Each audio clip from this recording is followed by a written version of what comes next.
bread kitchen. Sourdough bread has a taste all of its own, and some people think it's quite difficult to make, but actually it's no more difficult than any other kind of bread. To begin, we need a sourdough starter. Now, making a sourdough starter is a bit like starting your own farm. We're going to grow all the yeasts that live naturally around us. They live on our bodies and they live in the air that we breathe.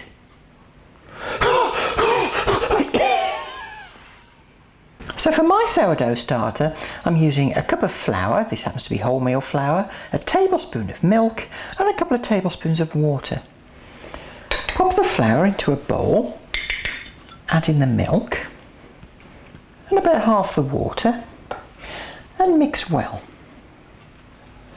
Now what I'm after is a moist dough, so I think I'm going to need to add in some more of the water. And keep adding water until you get this soft dough, which I'll show you in a minute. And there we are, this dough is kind of firm but quite moist. Now I'm just going to knead this for a few minutes on this surface. I'm just trying to make sure it's all evenly mixed. Once it's well kneaded, pop it back in the bowl, sprinkle on just a few drops of water, cover it with cling film and then pop it in a really warm place. 25 degrees centigrade is good for a couple of days. Right, I'm off to get on with the rest of my life. So here we are a couple of days later. Take off the film, it's got this kind of crust on the top, and I'm going to take that crust off. Lovely. There we are, it's all soft and moussey underneath and smells just slightly sweet. So I'll scoop it out and put it into a clean bowl. So now that I've got this kind of spodge, I'm going to add in 2 tablespoons of warm water and mix. And then when it's all reasonably smooth, I'll start adding in about a cup of flour, wholemeal flour. Once it's gone all sticky, I can add in the rest of the flour and mix it together with my hands. This stage is known as the first refreshment of the starter. Now you might find that you need to add another teaspoon to another tablespoon of water just to get it all fluid. That's not a problem. Just knead the dough in your hands for a couple of minutes to make sure it's all nicely mixed. Then we'll pop it into a clean bowl, cover it with cling film and put it back in a warm place for another 1 to 2 days. So this is after 24 hours and you can see it's all nicely aerated underneath. It's got this darkened crust and it's got quite a sharp smell, a bit like a yoghurty smell really. I'll just take off this crust. And what I'm left with is this quite aerated kind of spodge. Now I'll just put this into a bigger bowl. Now for the second refreshment, I'll add in half a cup of water and mix it all into a slurry.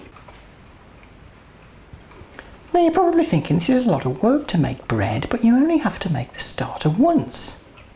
Now I'm going to add in about a cup of flour, a little bit at a time. I had to add in just slightly more than a cup of flour. I'm just going to knead it in my hands for a minute or two to make sure it's well mixed.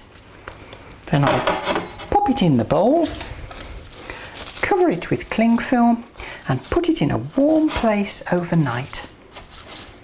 For several days now, for just a few minutes each day, we've been tending our yeast farm. Good news everyone! Today we can make bread. So here's my lovely bubbly starter that's been sitting overnight. Smells, yeah, slightly sharp. I'm just going to put it into this larger bowl.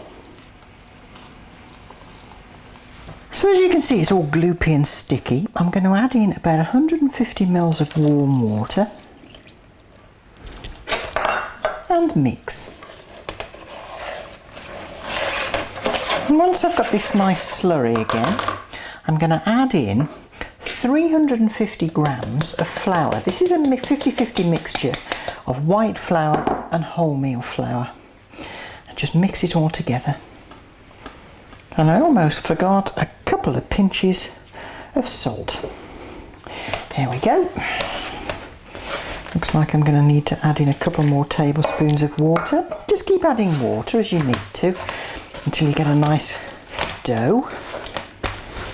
Once all the flour's been absorbed and you've got a nice dough, pop it on a floured surface and give it a good kneading for 5 to 10 minutes.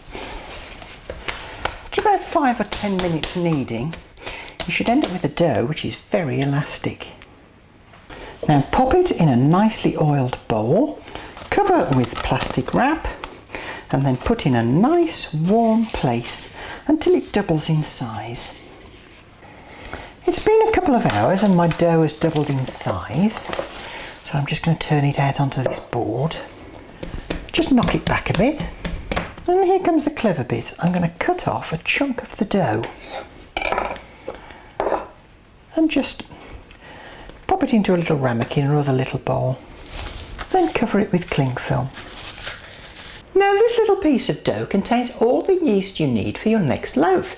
It's like a starter. You can keep it in the fridge for up to a week. And to work out how to use it, just rewind this video back to 3 minutes 49 seconds and follow the steps from there. Now, back to the dough. Just give the dough a gentle knead, just for a minute or two, no longer than that. Still quite elastic. Now take a bowl, put a clean tea towel inside it, flour the tea towel really well, then put the dough seam side up into the bowl, then cover it with some oiled cling film and pop it in a warm place for it to rise again for several hours. After a few hours you can see that my dough has risen really well. So I just put this to one side, take a baking tray and dust it with flour. Then I'll turn the dough out onto the tray.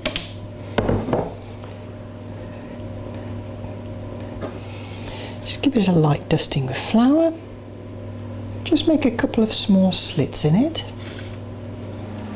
Now I'll pop this in the oven at 190 degrees C for about 20 to 25 minutes. After the allotted time it's beautifully baked. Now place on a wire rack to cool completely. Sourdough bread. There's no taste quite like it. Now in my opinion, sourdough bread is not the kind of bread that you're going to use to make cucumber sandwiches. I think it's best toasted, spread with a little butter or margarine, and then a layer of jam or marmalade. That way the sourness of the bread is complemented by the sweetness of the jam. I hope your sourdough bread turns out as well as mine. Thanks for watching and join me next time in the bread kitchen.